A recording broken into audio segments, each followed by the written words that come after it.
व्यायाम करताय पण तुमचं फॅट जराही कमी होत नाही तर आजच या 3 गोष्टी करणं बंद करा. पहिली गोष्ट, जास्त प्रमाणात कार्डिओ. काही लोकांना असं वाटतं की जास्त प्रमाणात कार्डिओ केल्यानंतर फॅट लवकर कमी होतं, वजन लवकर कमी होतं. असं काही नाही. तुमचं वजन कमी होईल पण त्याच्याबरोबर फॅटपेक्षा जास्त तुमचं मसल लॉस होईल. ठीक आहे, तर जास्त कार्डिओ करणं योग्य नाही. स्ट्रेंथ ट्रेनिंग पण करा, वजन उचला, मसल बिल्ड करा. दुसरी गोष्ट, उपाशी राहणे.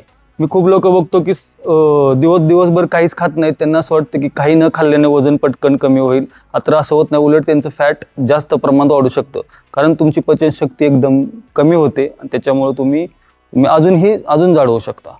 तिसरा घटक म्हणजे प्रोटीन. तुमच्या बॉडी वेट प्रमाणे प्रोटीन घ्यायला सुरू करा. प्रोटीनचे खूप काही सोर्स आहेत. नॉनव्हेजमध्ये चिकन आहे, फिश आहे, अंडे आहेत. व्हेजमध्ये पनीर आहे, सोया चंक आहे, टोफू आहे, असे भरपूर सोर्स आहेत. तर सुरुवातीला प्रोटीन घ्यायला चालू करा. जर तुम्हाला डाएटमधून जमत नसेल तर सप्लिमेंट घ्या.